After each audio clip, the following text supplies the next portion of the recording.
warahmatullahi wabarakatuh. Wassalatu wassalamu ala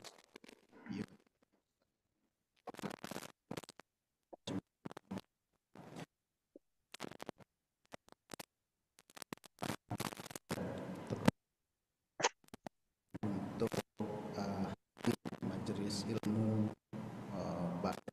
ini dan juga nikmat sehat yang bisa hadir, juga nikmat sehat untuk Bapak dan Ibu yang ada di ruang Zoom yang diberikan kesempatan dan selalu diberikan izin oleh Allah untuk mengikuti kegiatan kita ba'da subuh di hari Jumat yang mulia ini. Ya, tidak lupa juga salawat serta salam kita sampaikan kepada junjungan kita Nabi besar Muhammad sallallahu alaihi wasallam. Pagi ini kita sudah membahas kepada surat Al-A'raf, surat ke-7 ya. Kita terus berjalan, mudah-mudahan ilmu yang kita dapatkan, kita dapat amalkan dan kita terapkan dalam kehidupan sehari-hari kita, karena memang pelajaran yang saya selalu dapatkan apabila kita tidak mencoba mengamalkan, termasuk juga di dalam berbagai bidang ya. Contoh saya sebagai dokter misalnya, ada teknik baru misalnya operasi, kalau saya tidak lakukan, tidak lakukan teknik itu, saya tidak pernah akan tahu, karena di setiap teknik itu ada hal-hal yang mungkin kita tidak begitu menguasainya. Nah, dengan kita lakukan, kita tahu di mana lemahnya kita, dan begitu kita ada tahu kita lemahnya, kita akan cari tahu bagaimana kita menguasai itu. Begitu juga saya merasa hampir sama dalam kehidupan kita beragama, masalah spiritual kita harus mencoba mengamalkan ilmu-ilmu yang kita dapatkan. Seandainya kita masih kurang tahu, masih membuat kita bingung, disitulah kita harus terus mencari menambah ilmu kita. Baik, untuk tidak berpanjang kata, kita persilakan Ustadz Ilham untuk menyajikan materi-materinya, dan juga barangkali saya mohon untuk kita bisa lebih interaktif agar ilmu Ustadz Ilham ini bisa kita gali, karena beliau dengan segudang ilmunya, kalau kita tidak memanfaatkan barangkali sayang sekali buat kita. Baik, Ustadz, fadhal Ustadz. Terima kasih. Bismillahirrahmanirrahim. Assalamualaikum warahmatullahi wabarakatuh. Alhamdulillahirabbil alamin. Wassalatu wassalamu ala asyrafil anbiya'i wal mursalin sayyidina wa maulana Muhammadin wa ala alihi wa sahbihi ajma'in. Allahumma rabbana atina min ladunka rahmah wa hayyi' lana min amrina rasyada. Amin ya rabbal alamin. Alhamdulillah, dengan izin dan karunia Allah juga terdapat bertemu kembali, dan dalam kesempatan ini kita akan membahas surah yang ke-7, surah Al-A'raf, yang kita bagi dua pembahasan. Pembahasan pertama adalah Abwabus Sama yang tertera di surat Al-A'raf ayat 40. Mudah-mudahan dengan mengkaji judul ini Allah Subhanahu wa taala akan memudahkan perjalanan kita untuk sampai mendapatkan ridho dan rahmat-Nya. Amin ya rabbal alamin. Baiklah, kita langsung saja untuk melihat apa arti dan makna di balik judul Abwabus Sama.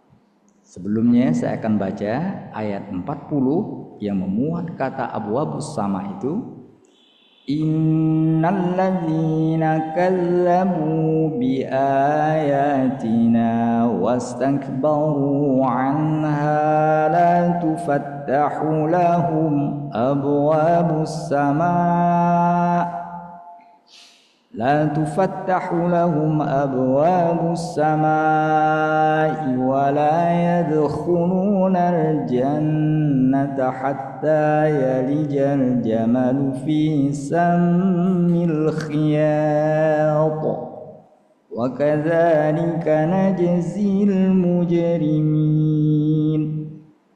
Ayat 40 ini memuat kata abwabus sama. Mari kita dengarkan terjemahannya.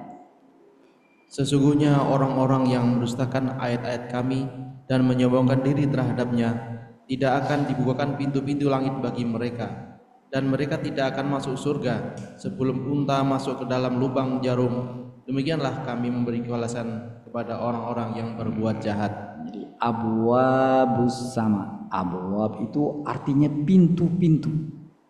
Dia jamak dari bab. Bab itu artinya pintu.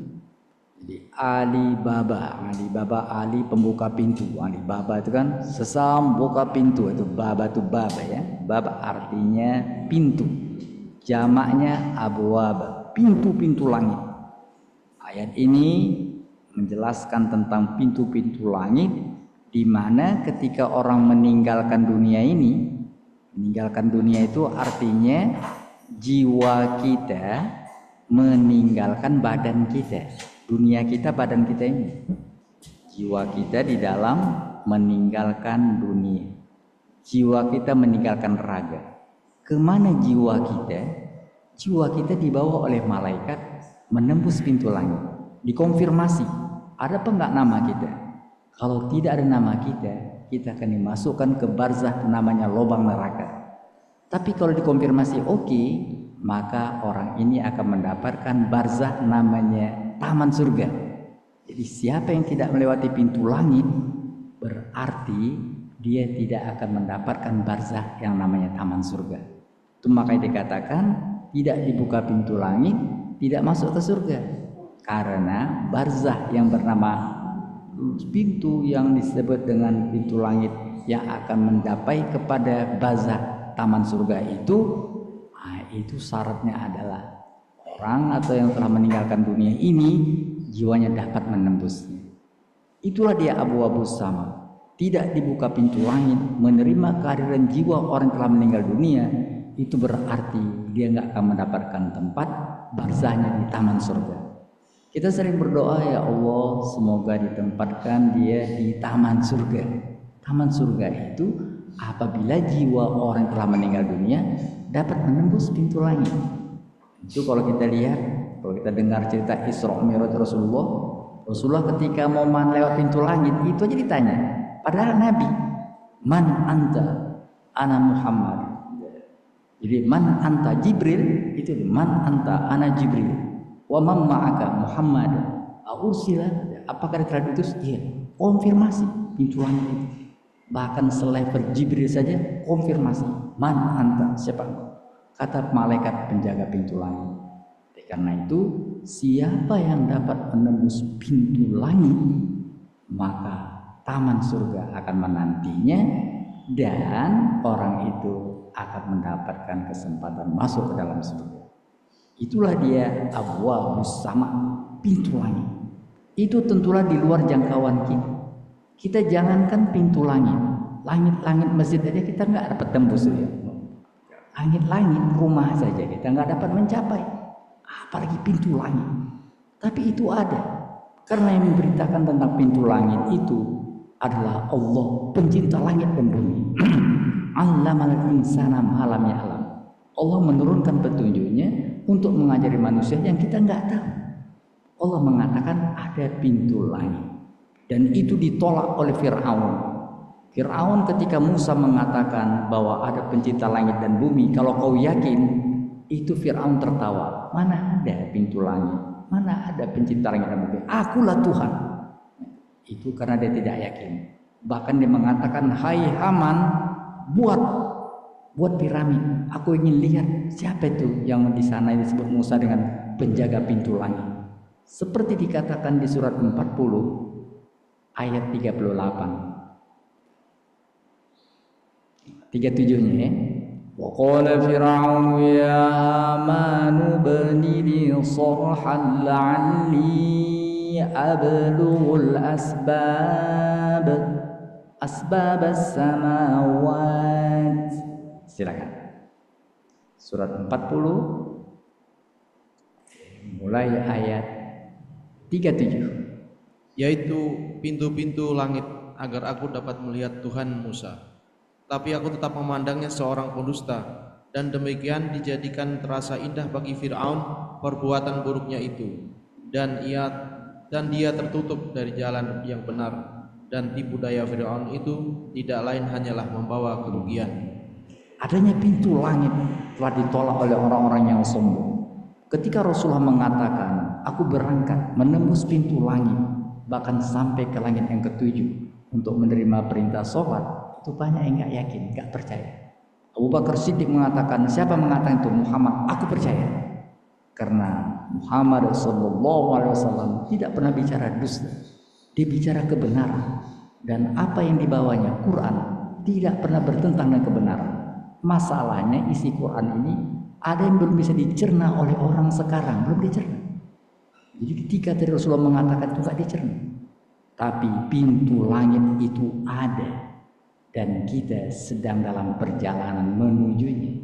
Al-mautu babun, kematian itu pintu, dan pintu kematian akan mengantarkan kita ke pintu langit yang terbuka. Mudah-mudahan ketika kita meninggalkan dunia ini, pintu langit terbuka sehingga kita mendapatkan barzah, yaitu taman surga. Amin ya rabbal alamin. Itulah arti dari abwabus sama, pintu-pintu langit yang menanti jiwa-jiwa orang yang meninggalkan dunia ini untuk bertempat di alam barzah yang namanya taman surga. Sedangkan makna dibaliknya adalah menyadarkan manusia adanya kehidupan lain di luar kehidupan yang kita rasakan sekarang ini. Jadi kita supaya jangan menjadi seperti katak dalam tempurung, jangan kita mengira hidup itu cuma ini aja gitu. Allah katakan, sudahkah kau berjalan? Sudahkah kau lihat burung yang terbang di angkasa? Apa kehidupan mereka? Siapa mengaturnya itu? Tidakkah kau tahu bahwa di samping kau hidup ada kehidupan yang lain? Mereka bertasbih. Mari kita lihat surat 17. Pada surat 17 ayat 44. Sabbihu lahu as-samawati as-sab'u wal ardu wa man fihin. Silakan.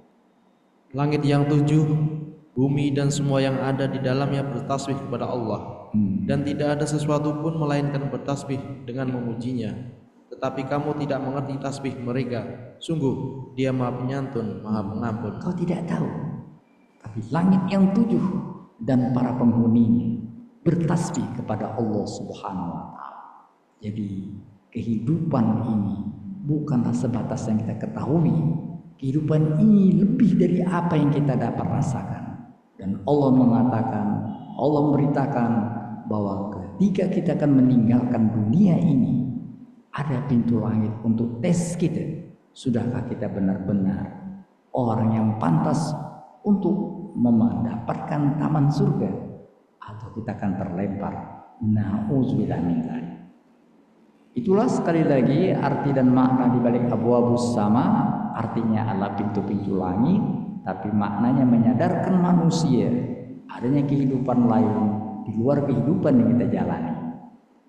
Kita lanjut ke bagian kedua, hubungan. Judul terakhir kita di surah ke-6 adalah syaitan. Bila judul yang lalu menjelaskan syaitan, yaitu energi negatif yang menghalangi kita, selalu menghilangi kita dari kebenaran, maka Abu Sama mengingatkan bahwa salah satu yang diganggu oleh syaitan adalah perjalanan manusia ke pintu langit. Itu makanya kalau kita pernah dengar cerita Isra Mi'raj, ketika Rasulullah akan melakukan perjalanan menembus pintu langit, dikawal oleh Jibril dan Mikail, itu dikejar oleh jin Ibril. Jin Muhammad lihat ada yang ngejar. Kata Jibril, tenang, kalau dia akan mengganggu, dia akan punah. Di langit ada penjaganya. Ketika dahulu sebelum Rasulullah lahir, sebelum diutus menjadi nabi, itu pintu langit bebas didatangi oleh jin. Setelah Nabi Muhammad lahir, nggak ada punya akses lagi. Karena pintu langit telah dijaga oleh malaikat. Jin yang coba menerobos akan dilempar. Seperti dikatakan di surah 37. Pada surah 37, deretan malaikat menjaga pintu langit. Dan salah satu fungsinya adalah mengusir setan yang coba untuk mencuri dengar berita-berita dari langit. Dikatakan di surah 37 mulai ayat pertama, was-saffati saffa. Silakan. Demi rombongan malaikat yang berbaris bersaf-saf, Lanjut. demi rombongan yang mencegah dengan sungguh-sungguh, demi rombongan yang membacakan peringatan. Terus. Sungguh Tuhanmu benar-benar esa. Iya. Tuhan langit dan bumi dan apa yang berada di antara keduanya, dan Tuhan tempat-tempat terbit matahari. Lanjut. Sesungguhnya kami telah menghias langit atau dunia yang terdekat dengan hiasan bintang-bintang, Terus. dan kami menjaganya dari setiap setan yang durhaka. Iya, setan mau masuk, mau menembus pintu langit, dilempar oleh malaikat. Terus. Mereka setan-setan itu tidak dapat mendengar pembicaraan para malaikat, dan mereka dilempari dari segala penjuru Terus. untuk mengusir mereka, dan mereka akan mendapat azab yang kekal. Nah, bila judul yang lalu menjelaskan tentang setan-setan, maka judul sekarang mengingatkan salah satu yang dilakukan oleh setan itu adalah menghalangi manusia menembus pintu langit dengan benar. Kenapa? Karena siapa yang dapat menembus pintu langit, dikonfirmasi namanya ada, maka dia akan bertempat di alam barzahnya, di taman surga. Dan setan mencoba menghalangi itu. Bukan saja ketika Rasulullah tadi mau Isra Mi'raj, tapi juga berlaku untuk kita semua. Itu makanya diperagakan dengan Rasulullah, jangankan kita. Rasulullah saja mau menembus pintu langit, dikejar sama jin Ibril. Itu artinya perjalanan kita menembus pintu langit akan selalu dihadang oleh syaitan, oleh setan-setan. Itulah hubungan judul yang lalu dengan judul sekarang. Akhirnya kita sampai kepada bagian ketiga yang terpenting, pesan-pesan.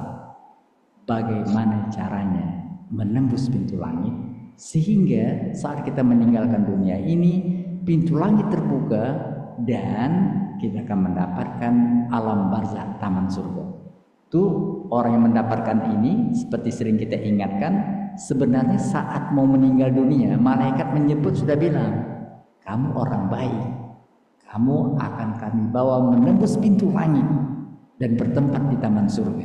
Setiap orang meninggal dunia, kalau dia orang baik, seperti dikatakan di surah 16 ayat 32. Siapapun orang yang baik, itu makanya kita doakan husnul khotimah, supaya meninggal dalam keadaan baik.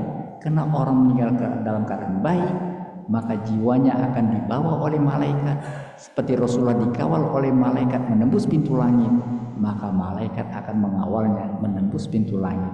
Malaikat mengatakan, selamat, kau orang yang terpilih menembus pintu langit. Itu dikatakan di surat 16 ayat 32.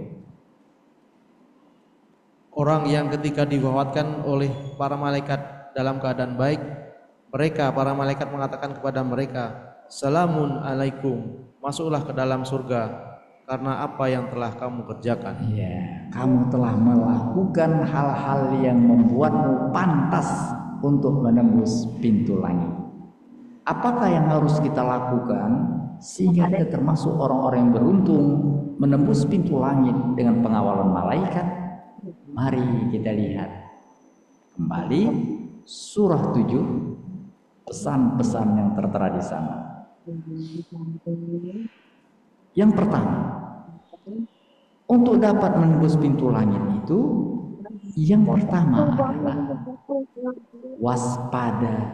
waspadai, berhati-hatilah dengan jebakan setan.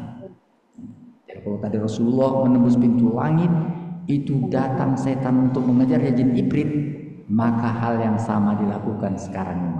Hati-hati, setan akan membuat manusia terhalang menembus pintu langit melalui empat penjuru. Kemarin sudah ada pertanyaan dari Pak Yus ya. Sekarang kita jelaskan. Kita lihat di surat 7 ayat 16. Silakan. Bahkan setan dari 4 penjuru supaya manusia nggak bisa menembus pintu langit. Apa itu? Mari kita lihat surat 7 ayat 16. Qala fabima aghwaytani la'aq'udanna lahum siratakal mustaqim. Silakan.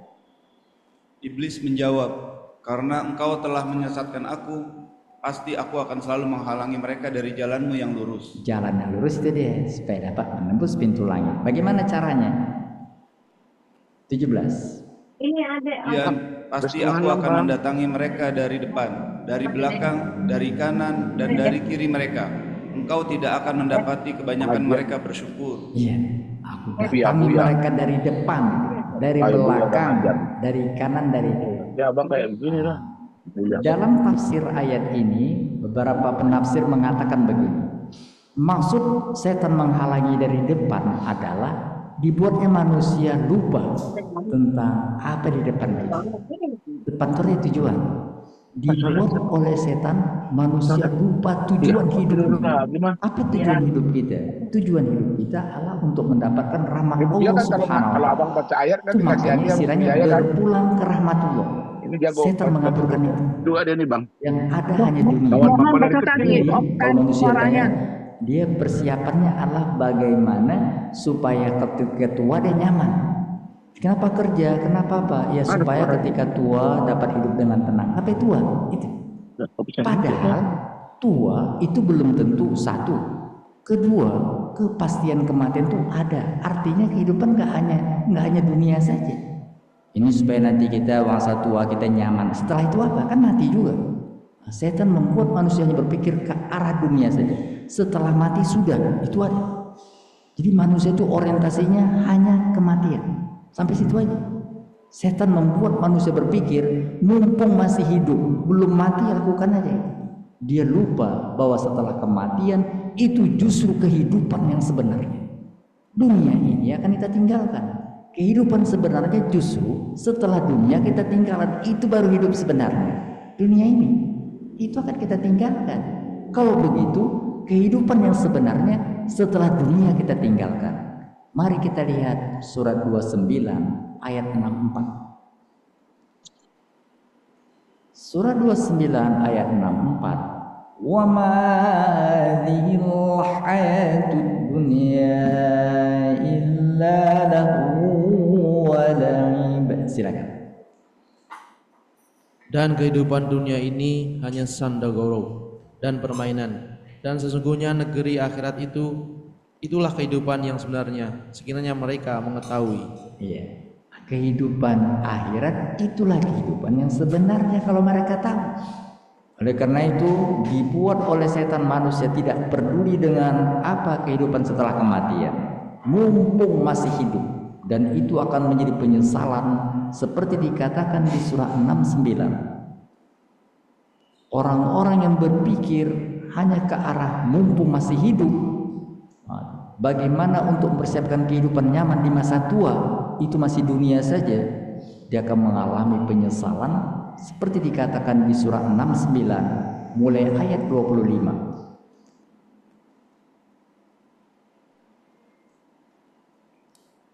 Pada surat 29 ayat 65, surat 29 mulai ayat 25, 26, 27 dikatakan begini. Adapun orang yang diberi catatan amalnya di tangan kirinya berkata, seandainya saja aku tidak diberi catatan amalku dan tidak mengetahui bagaimana perhitunganku, Seandainya saja kematian itulah yang menyudahi segala sesuatu. Titik. Dikiranya udah mati, udah enggak. Mati itu artinya dunia ditinggalkan. Kehidupan yang menanti adalah di balik pintu langit. Kehidupan yang sebenarnya justru setelah dunia kita tinggalkan. Setan membuat manusia lupa itu. Yang tragisnya adalah ada orang pergi haji, tapi doanya hanya dunia. Ya Allah, supaya aku selamat dunia ini, supaya aku mendapatkan segala fasilitas dunia, itu aja. Enggak ada berpikir akhirat. Itu dikatakan oleh Allah pada surat 2 ayat 200.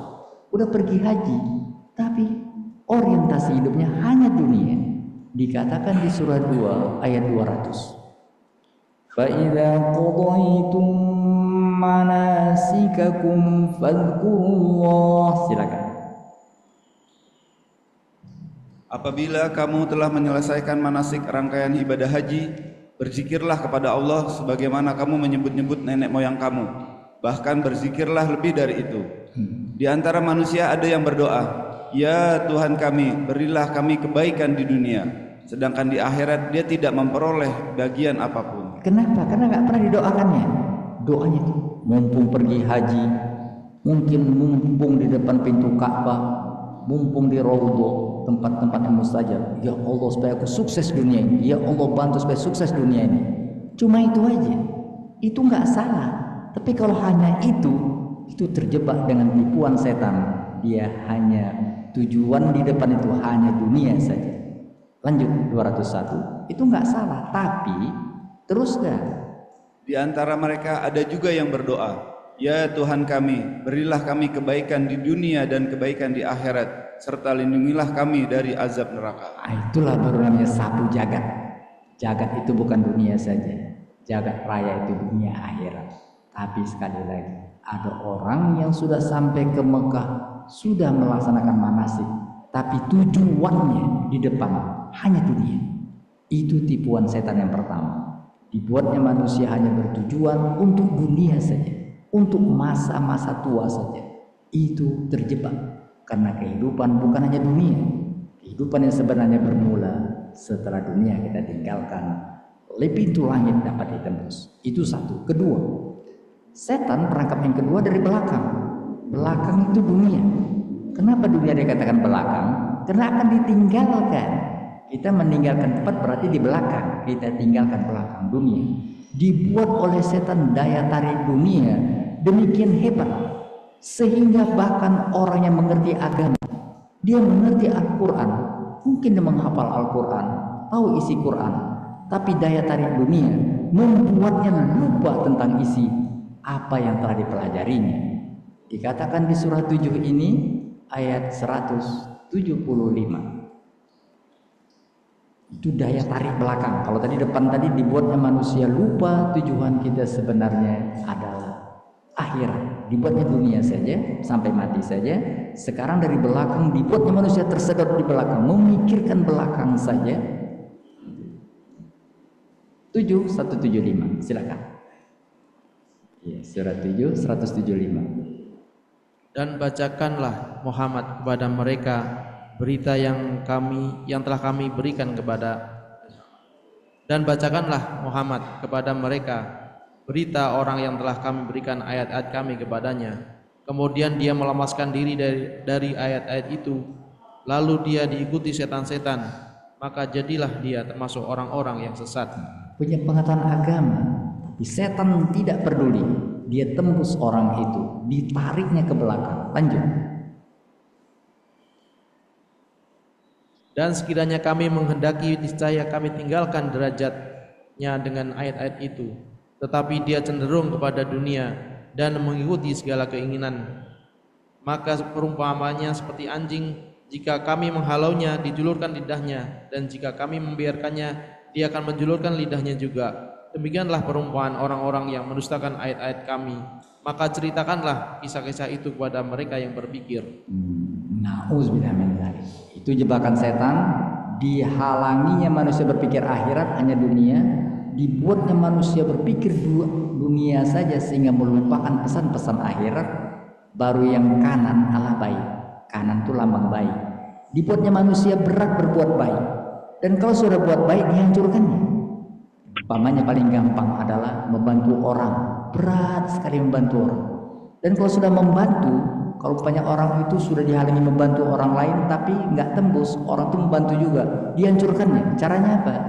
Dibuatnya orang tadi marah, mengata-ngatain orang yang dibantu, hancur. Itu trik setan. Dihalanginya buat baik. Ternyata orang itu buat baik, dihancurkannya kebaikan. Makanya Allah katakan, jangan hancurkan kebaikan dengan menyakiti orang. Seperti dikatakan di surah 2 ayat 264. Ya ayyuhalladzina amanu la tubtilu sadaqatikum bil manni wal adza. Silakan. Surat Al-Baqarah 264. Wahai orang-orang yang beriman, jangan membatalkan pahala sedekahmu dengan menyebut-nyebutnya dan menyakiti perasaan penerima. Titik situ saja. Itu dia kanan. Dihalangi manusia berbuat baik, dan kalau sudah buat baik dihancurkannya kebaikan itu. Yang dari kiri ala jahat. Didorongnya manusia buat jahat dan tidak diingatkannya untuk taubat. Itulah 4 perangkap setan menghalangi manusia untuk mendapatkan husnul khotimah, tujuan hidup yang hanya dunia. Dunia demikian hebat untuk melupakan kebaikan yang hancur dengan ketidakikhlasan dan kejahatan yang tidak disapu dengan taubat. Itu pertama. Oleh karena itu sekali lagi, bagaimana caranya untuk dapat menembus pintu langit? Berhati-hatilah terhadap perangkap setan, dan itu ditegaskan lagi di ayat 27. Ya bani Adam la yaftinannakum syaitan. Silakan. Surah 7 ayat 27. Ya. Tadi sudah kita baca ayat 16 sampai ayat 17. Sekarang tegaskan lagi dengan ayat 27. Wahai anak cucu Adam. Wahai anak cucu Adam, janganlah sekali-sekali kamu tertipu oleh setan, sebagaimana setan telah mengeluarkan ibu bapakmu dari surga dengan menanggalkan pakaian keduanya, untuk memperlihatkan kepada keduanya aurat mereka berdua. Sesungguhnya setan dan para pengikutnya melihat kamu dari suatu tempat yang kamu tidak bisa melihat mereka. Sesungguhnya kami telah menjadikan setan-setan itu sebagai penolong bagi orang-orang yang tidak beriman. Satu. Kedua cara setan untuk menghalangi manusia menembus pintu langit adalah dibuatnya manusia tidak peduli kepada Al-Quran. Banyak orang merasa kita kan sudah baik, ngapain belajar Quran? Padahal tanda dia baik, dia akan mempelajari firman Allah. Itu tanda orang baik. Apa tanda hatinya baik? Apa tanda bahwa dia benar abdi Allah? Dia kan pelajari titah Allah. Itu tanda. Kenapa iblis yang sudah naik menjadi konsultan malaikat terlempar nggak peduli dengan firman Allah? Allah katakan sujud, nggak mau. Oleh karena itu jangan sombong kepada firman Allah. Karena tidak peduli sama firman Allah adalah kesombongan yang besar. Kita orang berikan tadi itu, memberikan WA, memberikan pesan, tidak kita buka, tidak kita jawab, dia merasa ini orang sombong. Bayangkan orang ngasih pesan tidak kita tanggapi, kita mungkin dianggap sombong. Bagaimana dengan Allah memberi pesannya, kita tidak peduli? Bukankah itu kesombongan yang lebih parah? Itu makanya orang-orang yang tidak peduli dengan firman Allah dikatakan dengan orang yang sombong, dan pintu langit tidak terbuka seperti dikatakan di surah 7. Pada surat 7 tadi ayat 40, baca sekali lagi tempat judul kita berada. Iya, 40. Sesungguhnya orang-orang yang mendustakan ayat-ayat kami dan menyombongkan diri terhadapnya tidak akan dibukakan pintu-pintu langit bagi mereka, dan mereka tidak akan masuk surga sebelum unta masuk ke dalam lubang jarum. Demikianlah kami memberikan balasan kepada orang-orang yang berbuat jahat. Na'udzubillah min dzalik. Baca juga ayat 36.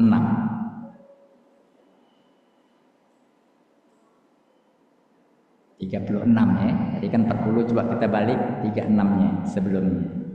Orang-orang yang mendustakan ayat-ayat kami dan menyombongkan diri terhadapnya, mereka itulah penghuni neraka, mereka kekal di dalamnya. Na'udzubillah min dzalik. Makanya kenapa mereka negara menembus pintu langit sombong. Iblis terlempar karena sombong menampik satu firman Allah. Oleh karena itu, marilah buka hati kita untuk menerima firman Allah, menghayatinya dan melaksanakannya. Yang terakhir, yang ketiga, pintu langit tidak terbuka. Kalau tadi bila terjebak dengan tipuan setan melalui 4 penjuru. Yang kedua, apabila sombong terhadap firman Allah. Yang ketiga, bila hati dipenuhi dengan rasa benci. Jangan simpan rasa benci, dendam, dengki dalam diri. Jadi kalau mau dibuat, apakah rahasia surga itu? Kalau pakai satu kata, hilangkan dendam. Itu sederhananya. Jadi orang-orang menyimpan dendam enggak tersentuh dengan surga. Jadi kalau dibalik dari itu adalah menghilangkan dendam, menghilangkan rasa benci. Itu bisa tiket untuk masuk surga. Itu makanya Nabi contohkan seorang wanita pelacur yang tadi jangankan dendam sama orang, sama anjing pun dia enggak dendam. Allah beri penghargaan, tiket ke surga. Oleh karena itu jangan sampai ada rasa dendam. Seorang wanita tiap hari puasa, tiap malam tahajud, tapi dia dendam karena kucing mengambil perbukaannya. Dia pukul itu kucing, dia nggak pukul, dia kurung itu kucing, nggak dikasih makan, mati. Kata Allah, wanita itu menyimpan dendam sama binatang, neraka. Na'udzubillah min dzalik. Oleh karena itu, bila kita ingin menembus pintu langit hanya dibuka bagi orang-orang yang membuang rasa dendam dari dirinya. Dia mungkin tidak banyak amal soleh seperti hal-hal puasa sunnah, sholat sunnah, mungkin yang sunnah-sunnah dia gak banyak kerjakan. Tapi dendam, dengki, benci tidak ada di hatinya. Itu lebih memungkinkan untuk menjadi pewaris surga. Seperti dikatakan di surah 7 mulai ayat 42. وَالَّذِينَ آمَنُوا وَعَمِلُوا الصَّالِحَاتِ لَا نُكَلِّفُ نَفْسًا إِلَّا وُسْعَهَا. Silakan. Adapun orang-orang yang beriman dan mengerjakan kebajikan, kami tidak akan membebani seseorang melainkan menurut kesanggupannya. Mereka itulah penghuni surga, mereka kekal di dalamnya. Nah, dia tidak kami paksakan untuk melakukan ibadah sunnah yang dia nggak mampu. Tapi lanjut.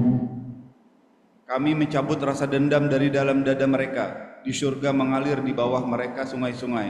Mereka berkata, segala puji bagi Allah yang telah menunjukkan kami ke surga ini. Kami tidak akan mendapat tunjuk sekiranya Allah tidak menunjukkan kami. Sungguh, Rasul-Rasul Tuhan kami telah datang membawa kebenaran. Diserukan kepada mereka, itulah surga yang telah diwariskan kepadamu karena apa yang selalu kamu kerjakan. Surga akan kau warisi karena kau melakukan suatu hal yang sangat hebat. Apa? Membuang rasa dendam, rasa benci, rasa dengki dalam hati. Itulah 3 yang bila kita hayati, pintu langit akan terbuka. Mudah-mudahan kita dapat melakukannya. Amin ya rabbal alamin. Shadaqallahun azim. Assalamualaikum warahmatullahi wabarakatuh. Waalaikumsalam warahmatullahi wabarakatuh. Baik, menarik sekali nih. Ada hal-hal yang kalau menurut saya kita perlu garis bawahi. Terutama tadi juga saya menggarisbawahi tentang masalah berdoa, ya. Berdoa barangkali saya barangkali menyadari juga barangkali doa kita lebih banyak atau bahkan hanya berbicara ke duniawian saja. Nah itu juga barangkali kita perlu ingatkan bahwa tujuan akhir kita adalah akhirat, ya, di hari akhir nanti. Jangan pernah lupa untuk terus kemudian berdoa, dan tentunya persiapkan diri untuk bisa menembus pintu langit. Dan untuk menembus pintu langit itu salah satunya adalah menghilangkan dendam. Barangkali memang dalam kehidupan kita sehari-hari tidak semuanya nyaman buat kita dan barangkali itu bisa membuat kita menjadi marah, kesal, bahkan dendam, dan barangkali ini perlu jadi pelajaran ya. Baik, silakan barangkali dari bapak-bapak dan ibu-ibu atau bapak-bapak di ruang Zoom untuk bertanya. Pak Anggoro, silakan.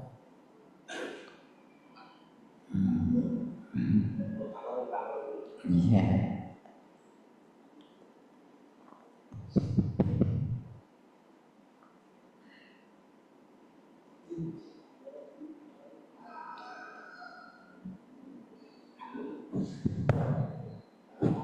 Assalamualaikum warahmatullahi wabarakatuh. Waalaikumsalam. Alhamdulillah Pak Ustadz, ini lengkap sekali. Jadi kita godaan setan harus waspada dan hati-hati dari depan, dari belakang, dari kiri, dari kanan.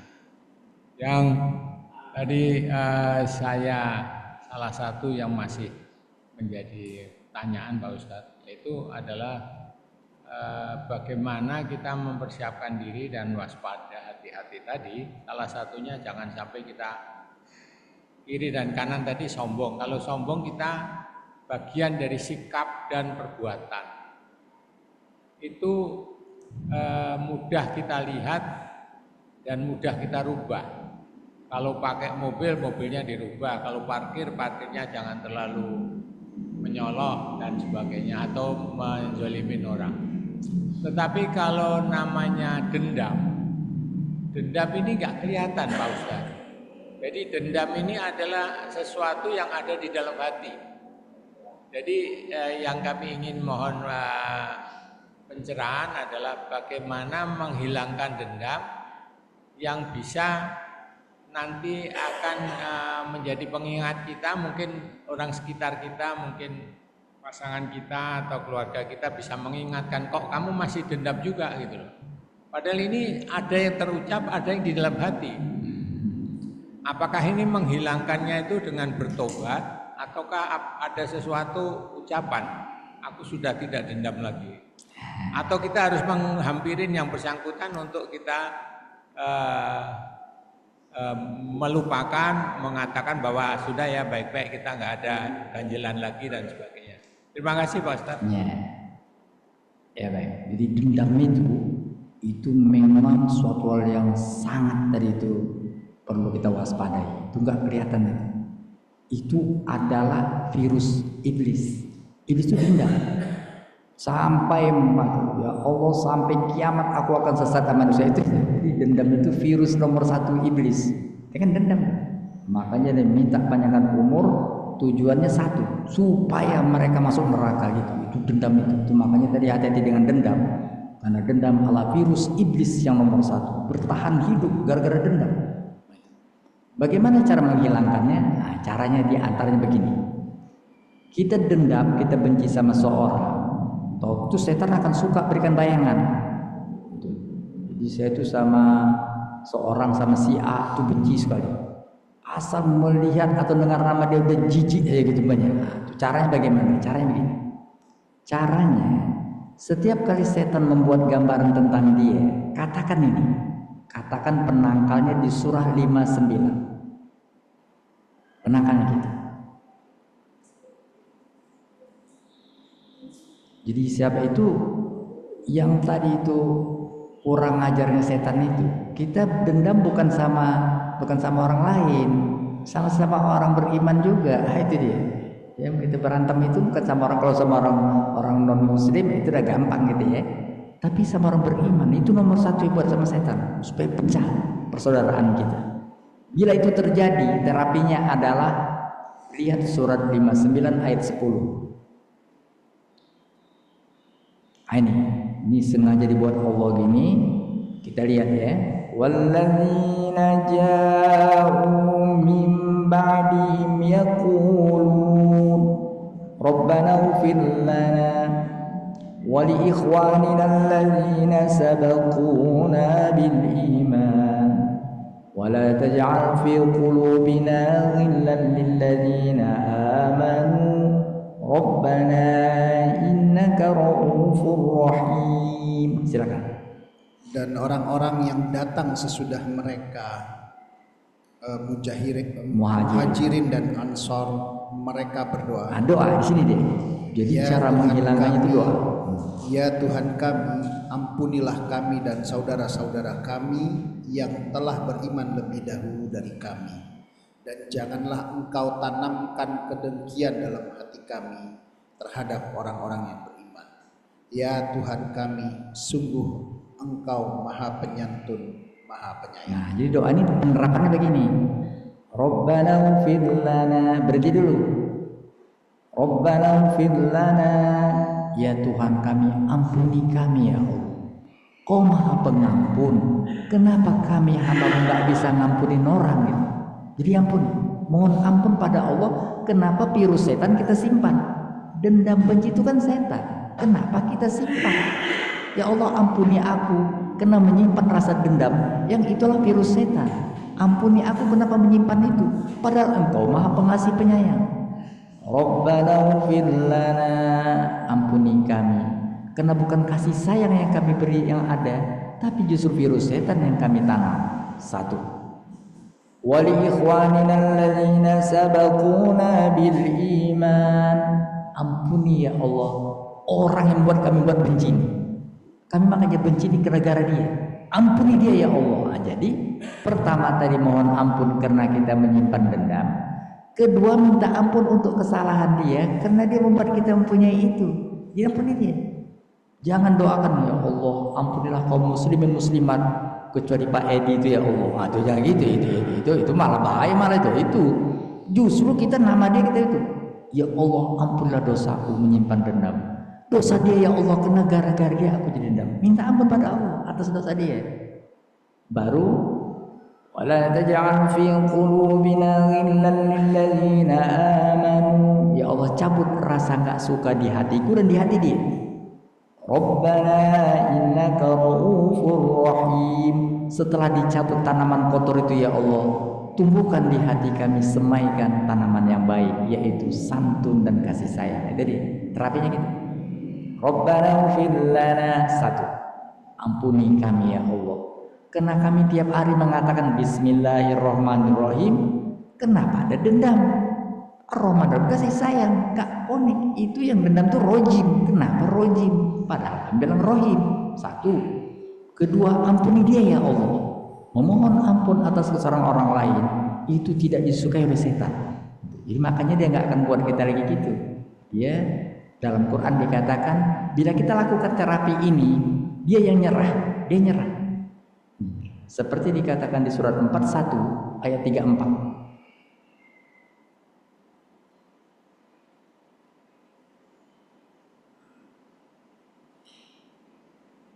Ya. Wala tastawil hasanatu wala sayyi'ah, tidak sama. Dan tidaklah sama kebaikan dengan kejahatan. Tolaklah kejahatan itu dengan cara yang lebih baik, sehingga orang yang ada rasa permusuhan antara kamu dan dia akan seperti teman yang setia. Nah, itu deh terapinya gitu. Kira-kira gitu Pak. Baik Pak Soleh.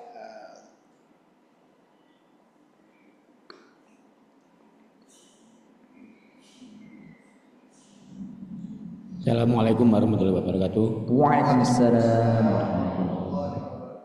Pak Ustadz, memang sebelum saya mengajukan pertanyaan ini bisa menanggapi tadi, memang benar Pak, kalau orang tidak dendam itu Allah akan memberikan keberkahan rahmatnya. Ini kalau kita lihat dulu waktu Pilpres Pak Prabowo kalah 2 kali terus ditarik jadi menteri. Kenapa kok mau kata kita? Karena Pak Prabowo nggak ada dendam dalam hatinya sama Pak Jokowi, akhirnya sekarang jadi presiden terpilih dia. Ya, ini termasuk salah satu contoh.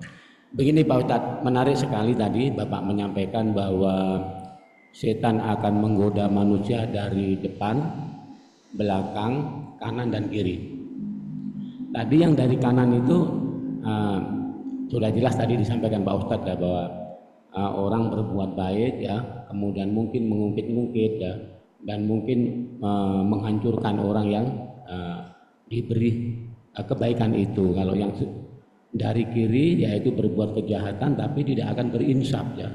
Nah, mungkin perlu dijelaskan lagi Pak Ustadz, mungkin yang dari depan dan dari belakang. Karena ini menarik sekali nih. Dari arah mata angin ya, dari depan, belakang, kanan, kiri atau dari selatan, utara, barat, timur nanti. Mohon itu dijelaskan Pak Ustadz. Kemudian yang kedua tadi, kalau nggak salah tadi ada mereka masuk ke dalam neraka dan kekal di dalamnya ya. Ini pengertian kekal ini berarti selama-lamanya atau nanti ini bisa diangkat lagi untuk masuk ke surga setelah dari neraka. Ini saja dua pertanyaan. Terima kasih. Wassalamualaikum warahmatullahi wabarakatuh. Jadi depan itu tujuan. Kita kan menuju, berarti kan ke depan. Saya menuju, jadi tujuan. Jadi namanya dari depan, dari tujuan. Maksudnya setan mengaburkan tujuan kita. Sehingga seharusnya akhirat jadi dunia saja. Jadi makanya orang pergi haji pun doanya kok dunia saja. Berarti ditutup setan. Hidup itu cuma dunia gitu. Itu namanya setan membuat manusia tertipu dengan kehidupan dunia sehingga mengira dunia inilah kehidupan. Akhirat nggak ada. Itu ditegaskan juga di surat 35 ayat 5. Mari kita lihat surat 35 ayat 5. Ya ayyuhan nas, silakan.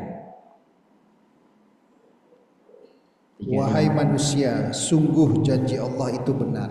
Maka janganlah kehidupan dunia memperdayakan kamu dan janganlah setan yang pandai menipu memperdayakan kamu tentang Allah. Iya, ya gara-gara dunia tujuan kita jadi dunia, jadi melupakan tujuan kita sebenarnya adalah Allah.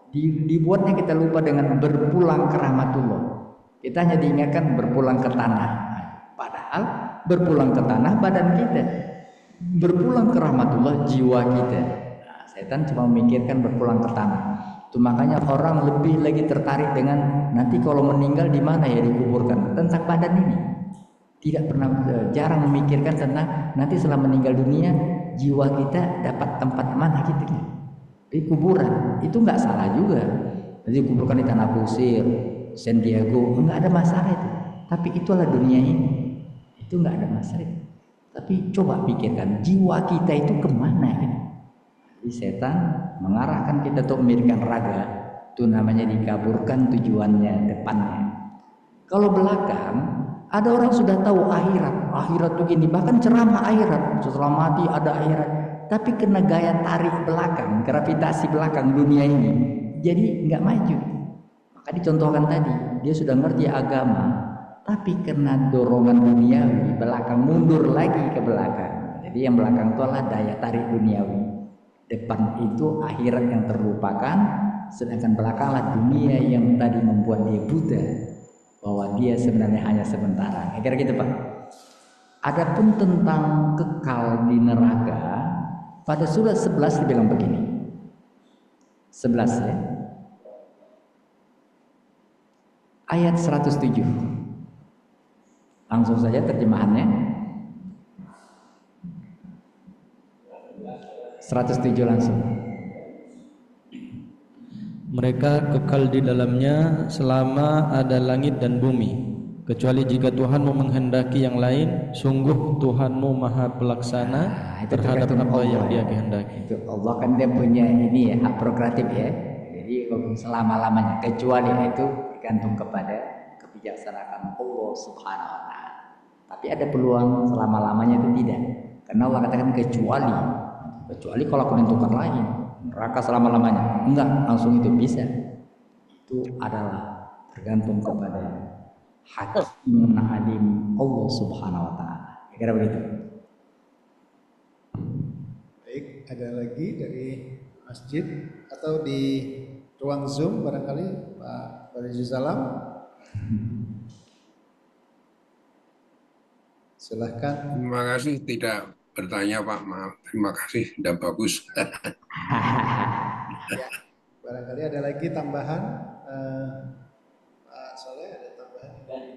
Cukup. Pak Sarir barangkali? Baik, makasih. Assalamualaikum warahmatullahi wabarakatuh. Assalamualaikum warahmatullahi wabarakatuh.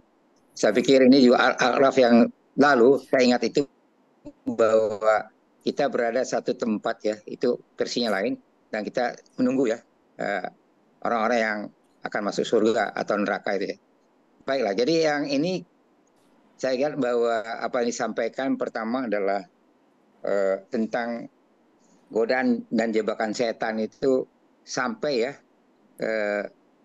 ke pintu langit pun dia berusaha ya. Jadi sekali lagi bahwa bahkan kita sudah baik ya masih digoda terus ya. Jadi nggak pernah berhenti dia. Kalau saya sebetulnya tetap saja kita ini punya kelemahan. Jadi tadi istighfar, kemudian mohon petunjuk. Jadi saya kalau mendengar Pak Ustadz memulai kajian ini selalu dengan ya Al-Kahfi 10 itu Pak.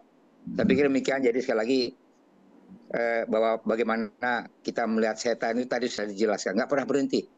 Ya, jadi sekali lagi mudah-mudahan kita bagian orang-orang yang mendapatkan petunjuk. Ihdinas siratal mustaqim. Demikian Pak Ustadz, Bapak-Ibu sekalian, mudah-mudahan kajian ini akan menambah keimanan kita dan pemahaman kita bahwa dunia ini adalah belakang bukan depan. Demikian dari saya. Wabillahi taufiq wal hidayah. Wassalamualaikum warahmatullahi wabarakatuh. Waalaikumsalam. Alhamdulillah, mudah-mudahan ilmu ini dapat kita camkan dan kita amalkan. Baik Ustadz, sebagai penutup barangkali Ustadz mohon berdoa.